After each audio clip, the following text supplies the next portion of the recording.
ನಮಸ್ಕಾರಗಳು. ನಾನು ನಜೀರ್ ಅಹಮದ್ ಚೋರ್ಗಸ್ತಿ, DMS ನ್ಯೂಸ್ಗೆ ಸ್ವಾಗತ.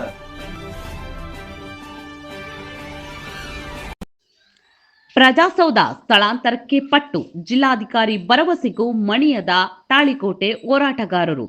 ತಾಳಿಕೋಟೆ ತಾಲೂಕಿನ ಮೇಲೇಶ್ವರ ಗ್ರಾಮದ ಬಳಿ ನಿರ್ಮಿಸಲು ಉದ್ದೇಶಿಸಿರುವ ಪ್ರಜಾಸೌಧವನ್ನ ರದ್ದುಪಡಿಸಿ ಪಟ್ಟಣದ ವ್ಯಾಪ್ತಿಯಲ್ಲಿ ನಿರ್ಮಿಸಬೇಕೆಂದು ಒತ್ತಾಯಿಸಿ ನಡೆಯುತ್ತಿರುವ ಅನಿರ್ದಿಷ್ಟಾವಧಿ ಧರಣಿ ಸತ್ಯಾಗ್ರಹ ಶನಿವಾರ 39ನೇ ದಿನಕ್ಕೆ ಕಾಲಿಟ್ಟಿದೆ. ಪ್ರತಿಭಟನಾ ಸ್ಥಳಕ್ಕೆ ಜಿಲ್ಲಾಧಿಕಾರಿ ಕೆ ಆನಂದ್ ಅವರು ಭೇಟಿ ನೀಡಿ ಮನವಿ ಸ್ವೀಕರಿಸಿದ್ರು.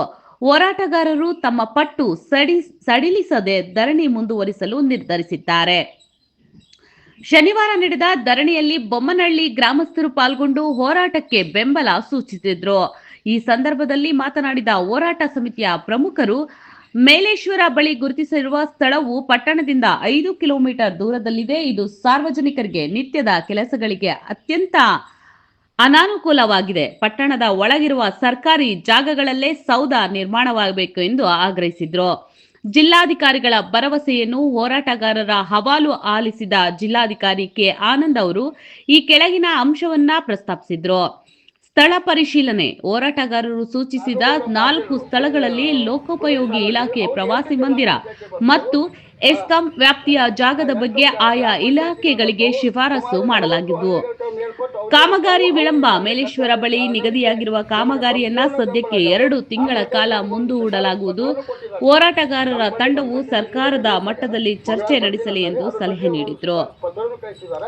ರದ್ದಾಗುವವರೆಗೆ ಹೋರಾಟ ನಿಲ್ಲದು. ಜಿಲ್ಲಾಧಿಕಾರಿಗಳ ತಾತ್ಕಾಲಿಕ ಮುಂದೂಡಿಕೆ ಭರವಸೆಗೆ ಒಪ್ಪದ ಹೋರಾಟಗಾರರು, ಮೇಲೇಶ್ವರ ಸ್ಥಳ ನಿಗದಿ ಆದೇಶ ಸಂಪೂರ್ಣ ರದ್ದಾಗಬೇಕು. ಪಟ್ಟಣದ ಒಳಗಿನ ಜಾಗವೇ ಅಂತಿಮ ಆಗುವವರೆಗೆ ನಮ್ಮ ಹೋರಾಟ ನಿಲ್ಲದು ಎಂದು ಬಿಗಿ ನಿಲುವು ತಳೆದರು.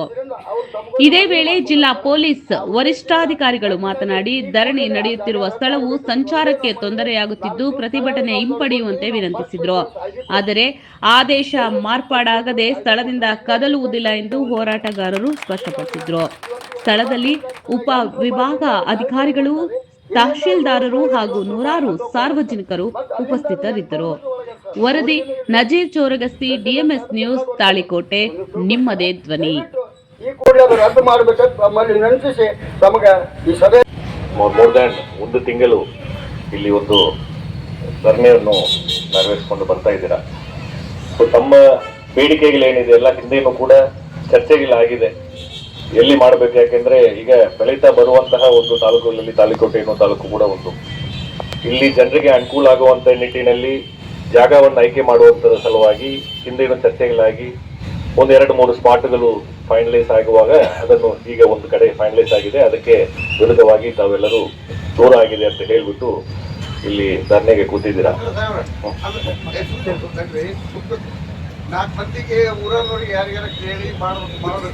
ಈಗ ನಾನು ಮಾತಾಡ್ತೇನೆ. ಸೊ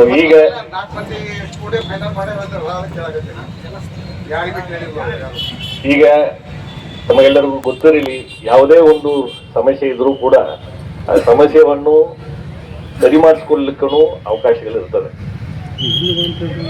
ಈಗ ಏನು ಅಲ್ಲಿ ಒಂದು ಜಾಗ ಐಡೆಂಟಿಫೈ ಮಾಡಿದಾರಲ್ಲ, ಅದಕ್ಕಿಂತ ಇಲ್ಲಿ PWD ಜಾಗ ಕೊಡುವಂಥದ್ದು ಸೂಕ್ತ ಅಂತ ತಮ್ಮೆಲ್ಲರದು ಅಭಿಪ್ರಾಯ ಇದೆ. ಊರು ಒಳಗಡೆ ಆಗ್ತದೆ, ಸಮೀಪ ಆಗ್ತದೆ, ಜನರಿಗೂ ಅನುಕೂಲ ಆಗ್ತದೆ, ಹೋಗಿ ಬರ್ಲಿಕ್ಕೆ ಅನುಕೂಲ ಆಗ್ತದೆ ಅನ್ನುವಂಥ ಮಾತುಗಳನ್ನು ಕೂಡ ಹೇಳಿದ್ದೀರಾ. ನಿಮಗೆ ಒಂದು ವಿಚಾರವನ್ನು ಹೇಳ್ತೇನೆ, ಅದು ಸರ್ಕಾರಿ ಜಮೀನೇ. ಯಾಕೆಂದ್ರೆ ಸರ್ಕಾರದಲ್ಲಿ ನಿಮಗೆಲ್ಲರೂ ಗೊತ್ತಿರುವ ಹಾಗೆ ಇಲಾಖೆಗಳು ಬೇರೆ ಬೇರೆ ಇರ್ತವೆ. ಸಾಮಾನ್ಯವಾಗಿ ಕಂದಾಯ ಇಲಾಖೆ, ಮಾತೃ ಇಲಾಖೆ ಅಂತ ಹೇಳಿ ನಾವು ಎಲ್ಲ ಇಲಾಖೆಗಳಿಗೂ ಜಮೀನು ಕೊಡುವಂತ ಇಲಾಖೆ ಆಗ್ತೇವೆ. ಸ್ಮಶಾನಕ್ಕೆ ಇರಬಹುದು, ಹಾಸ್ಟೆಲ್ಗಳಿಗೆ, ಆಸ್ಪತ್ರೆಗಳಿಗೆ, ಯಾವ ಇಲಾಖೆನವರು ಕಂದಾಯ ಇಲಾಖೆಗೆ ಜಮೀನನ್ನು ಕೊಡುವಂತ ಪದ್ಧತಿ ಎಲ್ಲೂ ಕೂಡ ಮಾಡಿಸ್ಕೊಂಡಿದೆ. ಕಂದಾಯ ಇಲಾಖೆಯಿಂದನೇ ಎಲ್ಲರೂ ಕೂಡ ಜಮೀನನ್ನು ತಗೊಳ್ಳುವಂಥದ್ದು ಇರುತ್ತದೆ. ಯಾಕೆಂದ್ರೆ ಹಿಂದಿನಿಂದನೂ ಕರ್ನಾಟಕ ಭೂ ಕಂದಾಯ ಕಾಯ್ದೆಯಲ್ಲಿ ಅವಕಾಶಗಳಿರುವಂಥದ್ದು ಕಂದಾಯ ಇಲಾಖೆಗೆ. ನಿಮಗೂ ಕೂಡ ಅದೆಲ್ಲರೂ ತಿಳುವಳಿಕೆ ಇರಬಹುದು. ಆಸ್ಪತ್ರೆ, ಅಂಗನವಾಡಿ, ಶಾಲೆ, ಸ್ಮಶಾನ, ಹಾಸ್ಟೆಲ್ಗಳು ಎಲ್ಲವಕ್ಕೂ ಕೂಡ PWD ಜಾಗ ಅಂತ ಹೇಳಿದ್ರೆ PWD ಜಮೀನನ್ನು PWD ನಾವು ನಮ್ಮ ಅಧೀನದಲ್ಲಿ ಇದ್ದ ತಕ್ಷಣ ಅದನ್ನು ಮಾಡಿಸ್ಕೊಳ್ಳಿ ಅಂತ ಹೇಳಿ ಆದೇಶ ಮಾಡ್ಲಿಕ್ಕೆ ಬರೋದಿಲ್ಲ. ಅದು ಅನುಕೂಲತೆ ಇದ್ರೂ ಕೂಡ ಅದನ್ನು ಸರ್ಕಾರ ಮಟ್ಟಕ್ಕೆ ಅದನ್ನು ನಾವು ತರಿಸಬೇಕಾಗ್ತದೆ. ಯಾಕೆಂದ್ರೆ ಒಂದು ನಿಮಗೆಲ್ಲರೂ ಗೊತ್ತಿರಲಿ, ಕಂದಾಯ ಇಲಾಖೆಗೆ ಸೇರಿದ ಜಮೀನು ಆಗಿದ್ದರೆ 10 ಎಕರೆ ತನಕನೂ ಜಿಲ್ಲಾಧಿಕಾರಿಗಳಿಗೆ ಅಧಿಕಾರ ಇದೆ. ಬೇರೆ ಇಲಾಖೆಗಳಿಗೆ ಸರ್ಕಾರಿ ಉದ್ದೇಶಗಳಿಗೆ ಕೊಡುವಂಥದ್ದು ನಮಗೇನೆ ಅಧಿಕಾರ ಇದೆ. ಯಾರು ಕೇಳುವಂತ ಅಗತ್ಯ ಇಲ್ಲ. ಸೀದಾ ನಾನೇ ಸ್ಯಾಂಕ್ಷನ್ ಮಾಡ್ಲಿಕ್ಕೆ ಅವಕಾಶ ಇದೆ, ಅಧಿಕಾರ ಇದೆ. ಬೇರೆ ಇಲಾಖೆ ಜಮೀನು, ಉದಾಹರಣೆಗೆ ಆರೋಗ್ಯ ಇಲಾಖೆ ತಿಳ್ಕೊಳ್ಳೋಣ, ಅವ್ರ ಹತ್ರ ಒಂದು ಜಮೀನಿದೆ, ಅಥವಾ ಸಾರ್ವಜನಿಕ ಶಿಕ್ಷಣ ಇಲಾಖೆ ಶಾಲೆಗಳಲ್ಲಿ ದೊಡ್ಡ ಗ್ರೌಂಡ್ ಇರ್ತದೆ. ಇವೆಲ್ಲ ಆಯಾ ಇಲಾಖೆಗಳಿಗೆ ಸಂಬಂಧಪಟ್ಟ ಜಮೀನು. ಜಿಲ್ಲಾಧಿಕಾರಿಗಳಿಗೆ ಬೇರೆ ಇಲಾಖೆ ಜಮೀನನ್ನು ತಗೊಂಡು ಇನ್ನೊಂದು ಇಲಾಖೆಗೆ ಮತ್ತೊಂದು ಇಲಾಖೆಗೆ ಸೀದಾ ವರ್ಗಾವಣೆ ಮಾಡ್ಲಿಕ್ಕೆ ಅವಕಾಶಗಳಿರೋದಿಲ್ಲ. ಇಷ್ಟೊತ್ತಿಗೆ ಅದು ಅವಕಾಶ ಅಂತ ಇದ್ರೆ ನಾನಂತೂ ಮಾಡಿ ಬಿಟ್ಟಿರ್ತೇನೆ. ಅದು ಆದರೂ ಕೂಡ ಈ PWD ಜಮೀನು ಇರಬಹುದು, KEB, ನೆಕ್ಸ್ಟ್ ಆಪ್ಷನ್ KEB ನಲ್ಲಿ ಇರುವಂತ ಜಮೀನು ತಾವು ಕೇಳಿದ್ರೆ, KEB ಕೂಡ ಒಂದು ಎಲೆಕ್ಟ್ರಿಸಿಟಿ ವಿದ್ಯುತ್ ಕಂಪನಿ ಆಗಿರ್ತದೆ. ಅವು ಇಂಧನ ಇಲಾಖೆ ಕೆಳಗಡೆ ಬರುವಂತದ್ದು. ಅವ್ರು 1 ಇಂಚು ಜಮೀನು ಅವರು ಬೇರೆ ಇಲಾಖೆನವರು ಕಂದಾಯ ಇಲಾಖೆಗೆ ಕೊಡಬೇಕಂತ ಕೇಳಿದ್ರು ಕೂಡ ಅದು ಸರ್ಕಾರ ಹಂತದಲ್ಲಿ ನಿರ್ಧಾರ ಆಗಬೇಕಾಗಿರುವಂತ ವಿಚಾರ ಆಗಿದೆ. ಆದರೂ ಇಲ್ಲಿ ಮಾಡಿದ್ರೆ ಈ ಭಾಗದ ಈ ತಾಲೂಕಿನ ಜನರಿಗೆ ಅನುಕೂಲ ಆಗ್ತದೆ ಅನ್ನುವಂತ ಮಾತುಗಳನ್ನು ತಾವೆಲ್ಲರೂ ವ್ಯಕ್ತಪಡಿಸಿದ್ರ, ಅದಕ್ಕೆ ನಾನು ಗೌರವವನ್ನು ಕೊಡ್ತೇನೆ. ಫಸ್ಟ್ ಆಫ್ ಆಲ್,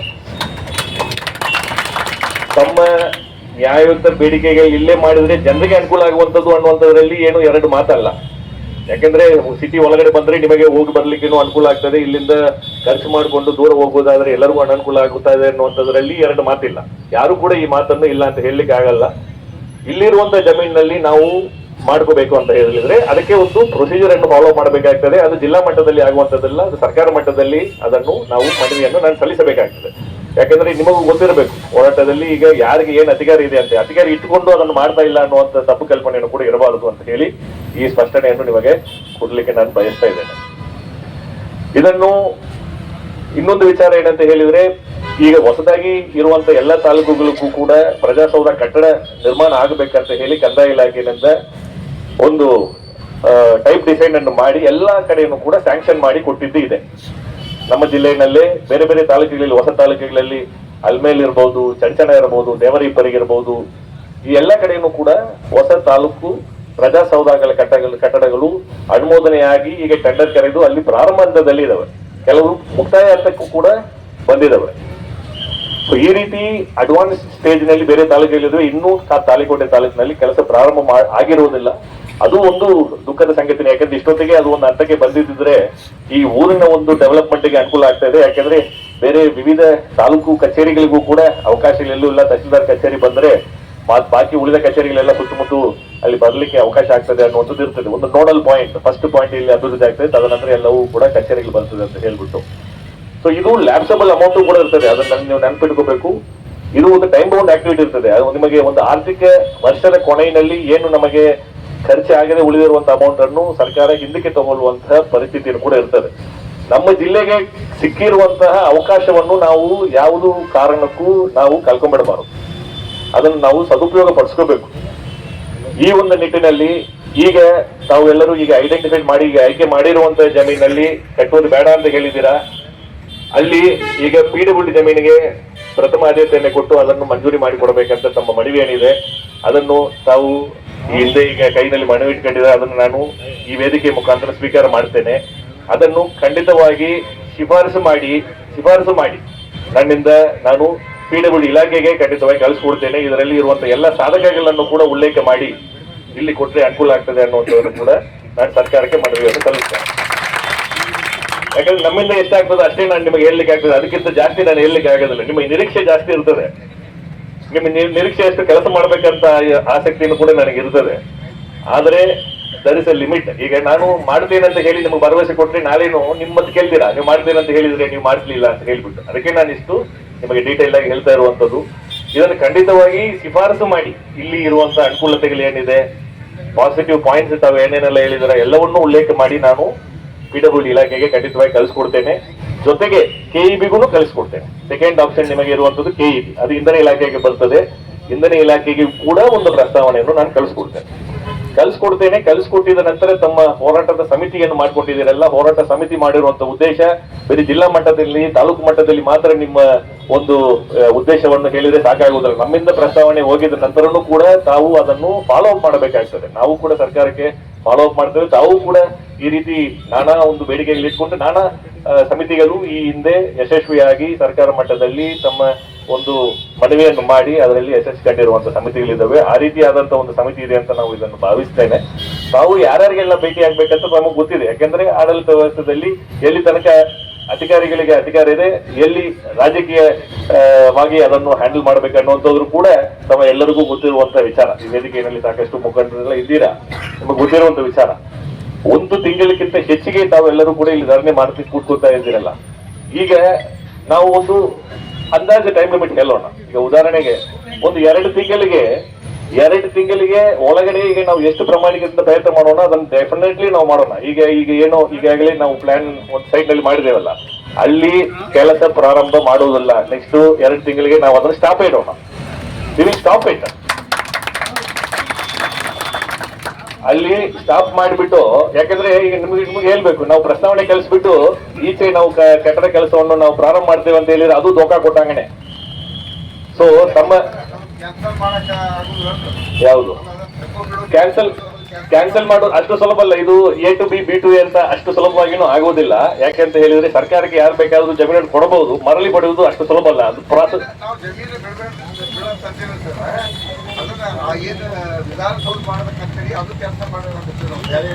ಅದೇ ನಾನು ಹೇಳ್ತಾ ಇದ್ದೇನೆ.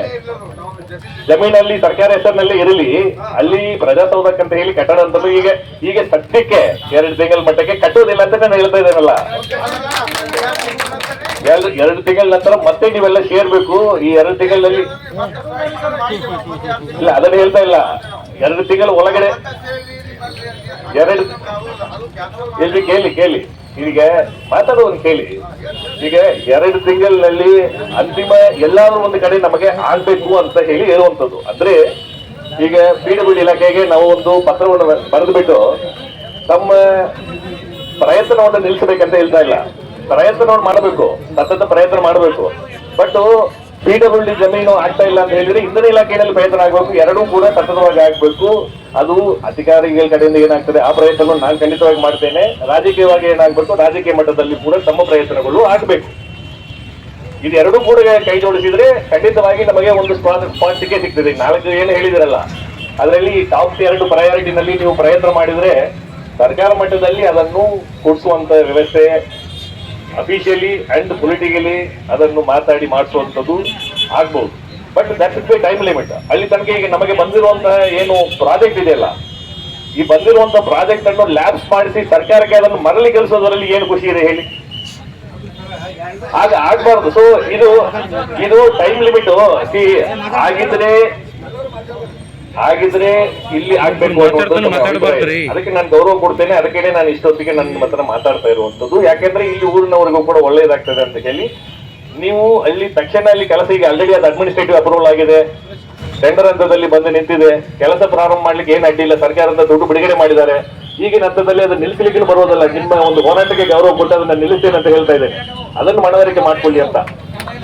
So this is the one point. Unlimited ಇಲ್ಲ, ನಾನು ಹೇಳ್ತೇನೆ ಹೇಳ್ರಿ. ಈಗ ಇರಿ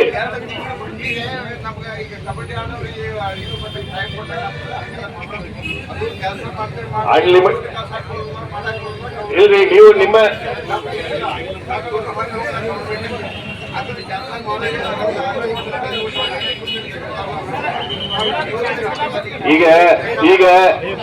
ಈಗ ಸರ್ಕಾರ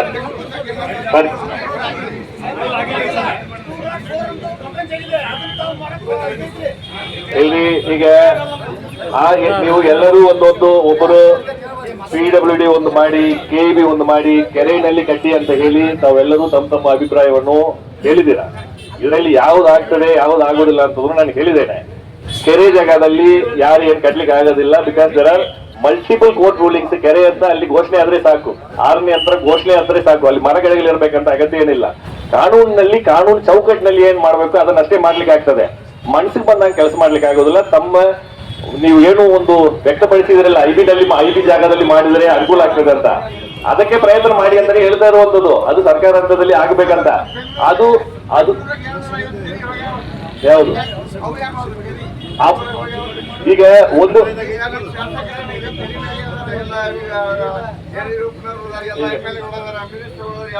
ಕೇಳ್ರಿ, ಈಗ ಹಿಂದಿನ ಕಾಲದಲ್ಲಿ ಆಗಿರುವಂತಹ ತಪ್ಪುಗಳನ್ನು ಉಲ್ಲೇಖ ಮಾಡಿ ಈಗಲೂ ತಪ್ಪು ಮಾಡಿ ಅಂತ ಹೇಳುವಂತದ್ದು ಶೋಭೆ ತರುವುದಲ್ಲ.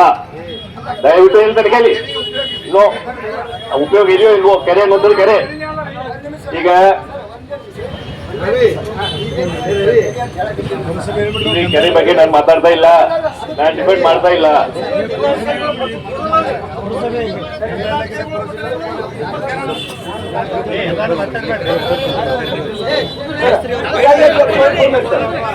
ನಾವು ಐಡಿ ಕಳಿಸ್ತೀನಿ ಸರ್ಕಾರಕ್ಕೆ ಅಂದ್ರೆ ಧನ್ಯವಾದ, KID ಕಳಿಸ್ತೀನಿ ಅಂದ್ರೆ ಧನ್ಯವಾದ. ಆದ್ರೆ 204 ಅದು ಏನು ತಾತ್ಕಾಲಿಕ ಕೆರೆ ಅಂತದ, ಅದ್ರ ಬಗ್ಗೆ ತಾವು ಏನೂ ಹೇಳಿಲ್ಲ. 1-2 ನಿಮಿಷ ಅದ್ರ ಬಗ್ಗೆ ಸ್ಪಷ್ಟೀಕರಣ ಹೇಳ್ತೀನಿ. ಅಲ್ಲ ಸರ್, ಈಗಾಗಲೇ ಅದನ್ನ ಕೆರೆ ಅಲ್ಲ ಸರ್, ಅದು ನೋಡಿ ಸರ್, 1 ನಿಮಿಷ ರೀ ಹೇಳ್ತೀನಿ. ಈಗಾಗಲೇ 2016-17ರಲ್ಲಿ ಸನ್ಮಾನ್ಯ ತಹಸೀಲ್ದಾರ್ ಅದು ಯಾವುದೇ ಡಿಪಾರ್ಟ್ಮೆಂಟ್ನ ಕೆರೆ ಇಲ್ಲ ಅಂತ ರಿಕಾರ್ಡ್ ಕೊಟ್ಟಿದ್ದಾರೆ.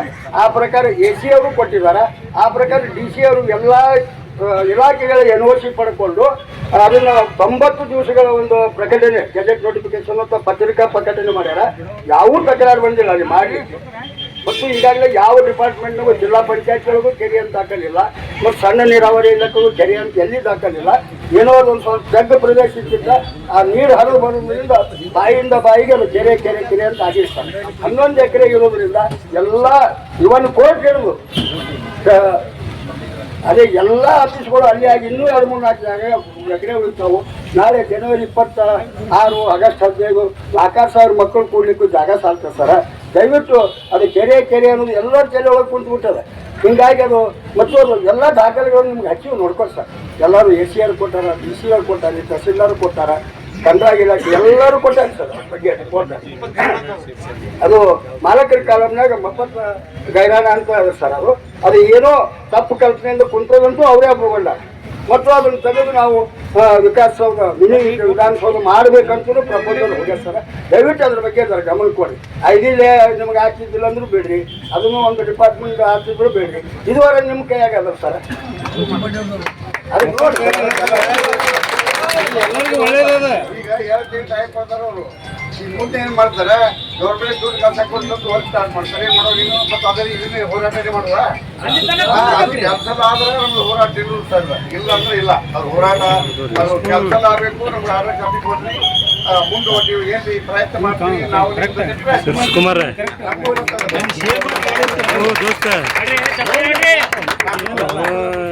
ಇಲ್ಲಿ ನಿಂದ್ರಲ್ಲ, ಇಲ್ಲಿ ನಿಂದ್ರು ಮಾರ ಸಾಕ್ನಿ. ಹಾ, ನಿಂದ ಕೈನೇ ಬರ್ಲಾಗತ್ತದಪ್ಪ.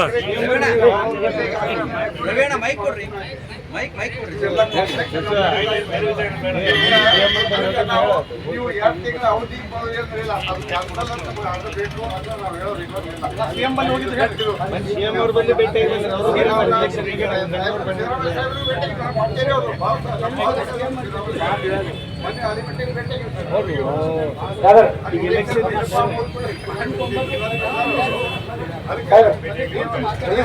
ಮಾತಾಡಿ ದಂಡಿಗೆ ಹಣ ಹಾಕಿದ ಕೂಡಲೇ ತಪ್ಪು